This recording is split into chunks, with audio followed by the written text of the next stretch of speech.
வணக்கம் சார். வணக்கம் சைமன். திருவாரூர்ல வந்த கூட்டம் எல்லாமே சார் ஒரு இதை கிளப்பிக்கிட்டு இருக்காங்க. இன்னும் நிறைய வரப்போது பாருங்க, ஒவ்வொன்றா வரப்போது. நீங்கள் நாகப்பட்டினத்தில் நம்ம பார்த்துட்டு இருந்தோம். கூட்டம் வந்து கொஞ்சம் குறைவாக இருந்தது. அப்புறமா வந்து கொஞ்சம் கொஞ்சமாக இதுவாச்சு. என்னடா அது திருச்சியில் வந்ததுனால இவங்களே அவங்களும் சொல்லியிருக்காங்க, போயிட்டு கர்ப்பிணிகள் வயசானவங்க இவங்கெல்லாம் வராதிங்க, கொஞ்சம் வீட்டிலேயே இருங்க அப்படின்னு சொல்லியிருக்காங்க. நான் திருவாரூரில் கட்டுக்கடங்காத கூட்டம். அது காரணம் இன்னொன்று என்னன்னா, நாகப்பட்டினத்தில் விஜய் பேசின அந்த ஸ்பீச் வந்து கட்டன்னு பரவ ஆரம்பித்தோடனே அங்கங்க கிளம்பி வர ஆரம்பிச்சிட்டாங்க. கட்டுக்கடங்காத கூட்டம் வந்து குறிப்பாக அந்த போய் சேர வேண்டிய அந்த பேச வேண்டிய இடத்தை தாண்டறதுக்கே ஒரு கிட்டத்தட்ட ஒரு 35 நிமிஷம் ஆயிருக்குது. சும்மா ஒரு 100 மீட்டர், அவ்வளோ பெரிய கூட்டம். என்ன ஆகும் வந்து இந்த கூட்டம், இந்த பலம், இந்த பேச்சு எல்லாம் சேர்ந்த பிறகு வழக்கம் போல எல்லா தரப்புலையும் ஒரு ஐடி விங் இருக்குது. அவங்க நம்ம பிரித்து பார்க்க முடியாது. வந்து அவங்க பட்டாங்க இதுதான் ஏஐ, இது ஒரிஜினல் அப்படின்னு, இது ஒரிஜினல், இது ஏஐ அப்படின்னு போட ஆரம்பிச்சிட்டாங்க. வந்து போட ஆரம்பிச்சா அது ஒரு பெரிய சோசியல் மீடியாவில் இது போயிட்டு இருந்தது. அது என்ன சொல்றாங்கன்னா யாருன்னு தெரியல. எதிர்கட்சி தரப்பினர், அது திமுக இருக்கலாம், அதிமுக இருக்கலாம், அதிமுக இருக்கலாம், யார வேணாலும் இருக்கலாம். இன்னைக்கு விஜய் வந்தது எல்லாருக்கும் ஒரு கலக்கம் தான். வந்து அந்த கூட்டமே கிடையாதுங்க. இது வந்து இந்த கூட்டம் கிடையாது, இது ஏஐ, இதுதான் ஒரிஜினல் சொல்லி ஒரு 5-6 பேர் தான் நின்றுட்டு இருக்காங்க. எங்க போட்டது போட்டி கொஞ்சம் அதிகமா போட்டு கூடாது அப்படின்னு. அதுல என்னன்னா, இந்த தம்பிங்க தாவேக்காவில் ஐடி விங் தம்பிங்கன்னு நினைக்கிறேன், அவங்க என்ன பண்ணிட்டாங்க, ஏதோ ஒரு லோகோ ஒண்ணு கண்டுபிடிச்சு, எங்க இதை பாத்தீங்களா, இதை விட்டீங்களா, மண்டையில விட்டுட்டீங்களே நீங்கன்னு சொல்லி அவங்க திருப்பி போட்டு அடிச்சுட்டு இருக்காங்க. இந்த சோசியல் மீடியா என்ன இதுவெல்லாம் வேலை பார்த்துட்டு இருக்குது பாருங்க. வந்து ஒரு பெரிய கட்சி, அந்த கட்சியில இருந்து அத்தனை பேர் வந்திருக்காங்க அப்படின்றத நம்ம லைவா வீடியோல பாக்குறோம். இதை தாண்டி அவங்க வந்து கூட்டமே வரலன்னு எந்த தைரியத்துல போடுறாங்க அப்படின்றது தெரிய மாட்டேங்குது நமக்கு. அந்த அளவுக்கு மக்கள் வந்து என்ன முட்டாளா இருக்காங்களா, இதை பார்த்த உடனே நம்பி கூட்டமே வரலையா அப்படின்னு சொல்லி சொல்றதுக்கு? எப்படிங்க இப்ப போய் ஏமாத்த முடியுமா உங்களுக்கு? வந்து நீங்க அப்பெல்லாம் ஒரு 35-40 வருஷத்துக்கு முன்னாடி வந்து பேப்பர் தான் இருந்தது. அப்போ வந்து தொலைக்காட்சியே இல்லாத காலகட்டத்தில் அப்போ வந்து பேப்பர்ல போடுவாங்க. வந்து இந்த பேப்பர்காரங்கிட்ட சொல்லி போட வச்சாங்க. இது மாதிரி 2 சில்லியும் ஒன்னா வச்சு கூட்டத்தை காமிச்ச மாதிரி இது பண்ணா அதில் தான் பார்த்து தெரிஞ்சுக்கலாம். மக்கள் வெள்ளத்தில் எம்ஜிஆர் நின்று பேசினாரு, மக்கள் வெள்ளத்தில் கலைஞர் வந்து முழக்கமிட்டார் அப்படின்னு வந்து காமிப்பாங்க. இப்போ அதெல்லாம் மாறி போச்சு. உங்களுக்கு கைக்குள்ளேயே இருக்குது, செல்போன் இருக்குது, அங்கிருந்து தகவல் தரான், நீங்க அங்கிருந்து அனுப்புறான். வந்து அத்தனை பேர் கையில இருக்குது. வந்து மாப்பிள்ள பாத்தியாரா எவ்வளவு பெரிய கூட்டம், மாப்பிள்ள விஜய்க்கு எதிராக பாத்தியா, நான் வந்து செல்ஃபி எடுத்திருக்கேன் ரேஞ்சில் அப்படி இருக்குது. இப்போ போய் அதெல்லாம் எடுபடாது. வந்து ஓகே சார். சார், திருவாரூர்ல வந்து அவரு பேசின விஷயங்கள் வந்து நம்ம ஓவராலா பார்த்தோம்னா அவர் பேசின டியூரேஷனும் கம்மி. அந்த நாகப்பட்டினத்துல இருந்த ஃபயர் வந்து திருவாரூர்ல இல்லை அப்படின்னு சொல்லி ஒரு டாக் இருக்கு. நமக்கே அதுதான் தோணுச்சு. நான் பார்க்கும்போதே எனக்கு அதுதான் ஃபீல் ஆச்சு. இல்லைன்னா 8 நிமிஷம் கூட அவர் பேசல அப்படின்னு சொல்லி. இங்கே வந்து டைம் கன்ஸ்ட்ரெயின்லாம் எதுவும் கிடையாது, கூட்டம் நல்லா அதிகமாகவே இருந்தது. ஃபர்ஸ்ட் பேசுகிற இடத்துல பயங்கரமாக பேசுகிறாரு சார், 2வது பேசுகிற இடத்துல அந்த அளவுக்கு எஃபெக்டிவாக பேச மாட்டேங்கிறாரு. எதனால இந்த விஷயங்கள்? அது என்ன சொல்றதுன்னா, திரும்ப இது கூட சொல்லியிருக்காங்க, அவர் எழுதி கொடுத்த கண்டென்ட் தாங்க பேச முடியும், ஒரே இடத்துல அவர் கொட்டிடுறாரு, மறு இடத்துல என்ன பண்ண முடியும் அப்படின்னு. அதே மாதிரி என்னன்னா, பொது பிரச்சனை எந்த மாவட்டத்துக்கு போறாரு, எந்த பகுதிக்கு போறாரு, அந்த பிரச்சனை பேசி ஆகணும்ன்ற ஒரு விஷயம் இருக்குது. அதை தாண்டி நாகப்பட்டினத்துல அந்த போன முறை திருச்சிலையும் அரியலூர்லயும் வந்த கூட்டத்தினுடைய வெளிப்பாடு தான் பொதுவான விஷயங்கள், எதிர்ப்பு அரசியல் பேசுது.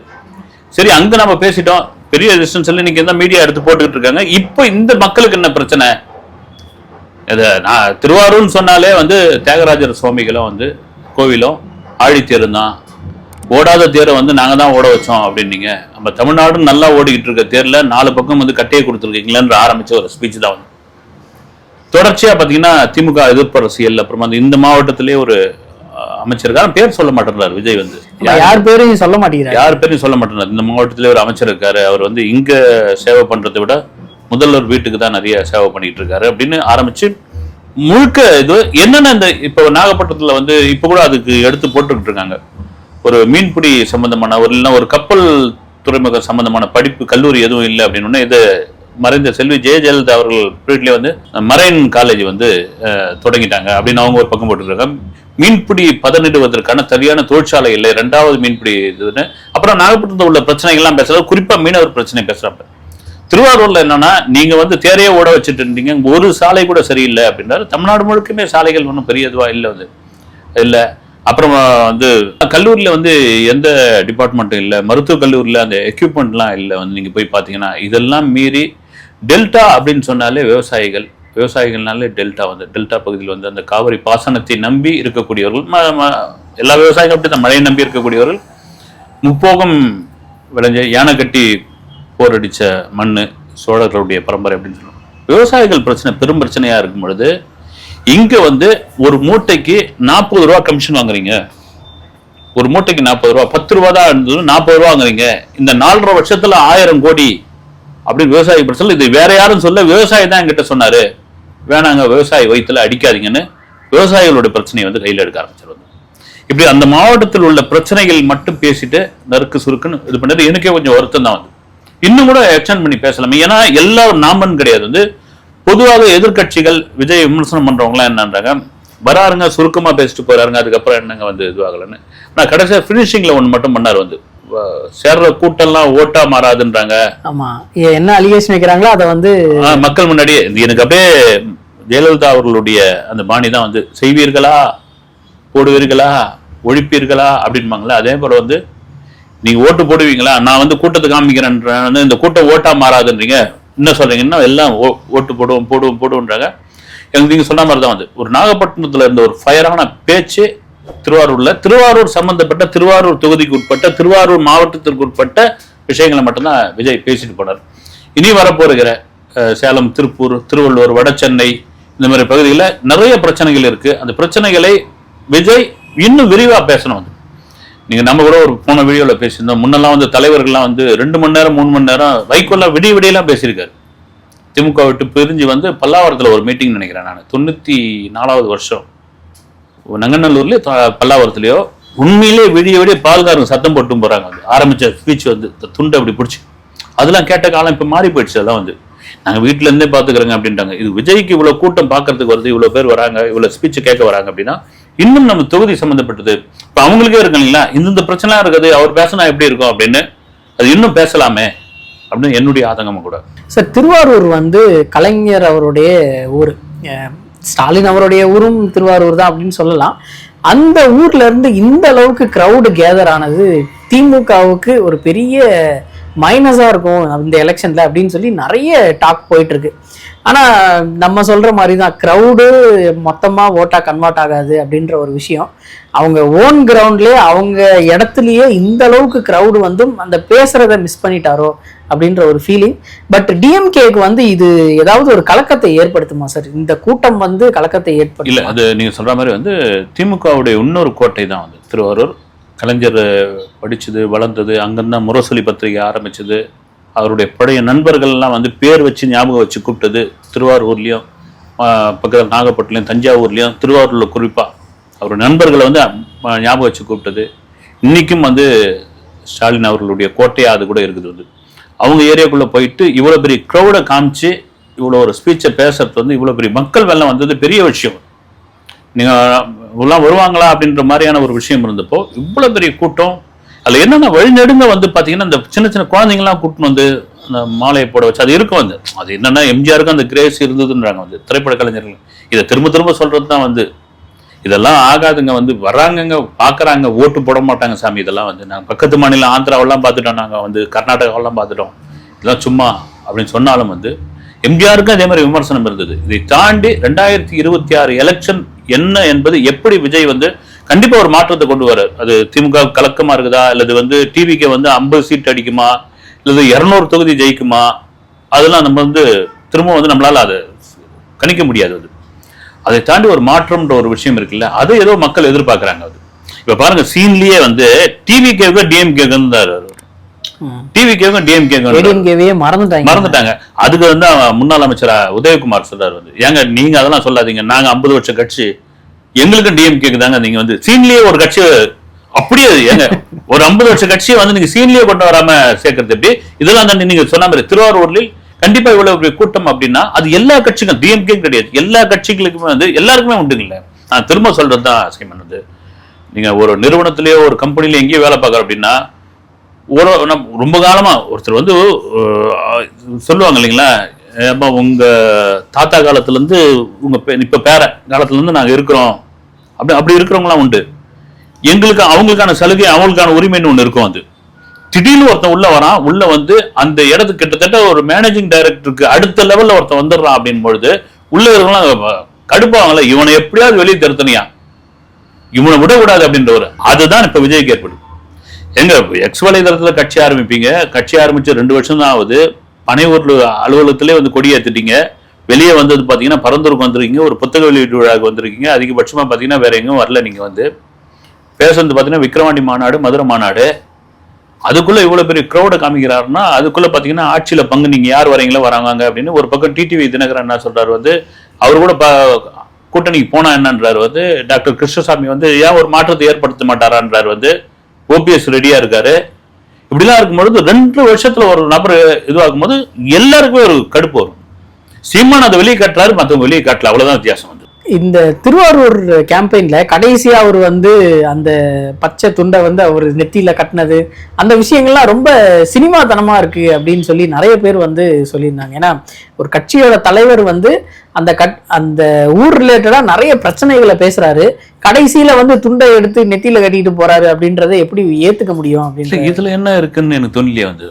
அவர் ஒரு நடிகர் தானே வந்து, நீங்க விமர்சிக்கிற ஒரு நடிகர் தான், சரி ஒரு தலைவர் தான். அது பவன் கல்யாணம் எல்லாம் பண்ணுவார் வந்து, இங்க கட்டிட்டு வருவார் பவன் கல்யாணம் வந்து.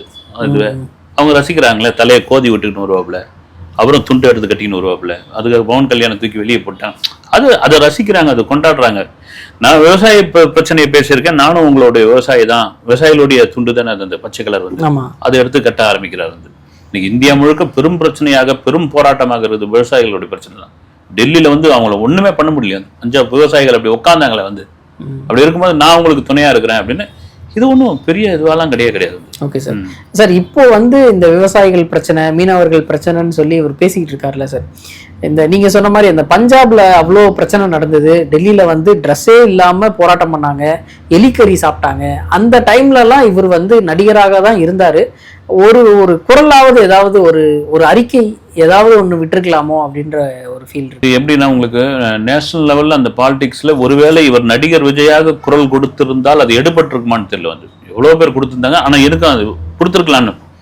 ஏன்னா விஜய்க்கு வந்து எதிர்கால அரசியல்னு ஒரு திட்டம் மேபி ஒரு முன்கூட்டியே அவர் கணிச்சிட்டாருன்னு நினைக்கிறேன். கணிச்சிருந்தா இந்த மாதிரியான பிரச்சனைகளுக்கு அவர் குரல் கொடுத்துருக்கணும். ஒருவேளை ஓவர் நைட்ல நம்ம வந்துருவோம் அப்படின்னு ஒரு முடிவு பண்ணியிருந்தா இதை ஏன் நம்ம கொடுக்காம போயிட்டோம்னு இப்போ ஃபீல் பண்ணக்கூடிய ஒரு அளவுக்கு இருப்பார் வந்து. இங்க பிரகாஷ் ராஜ் வந்து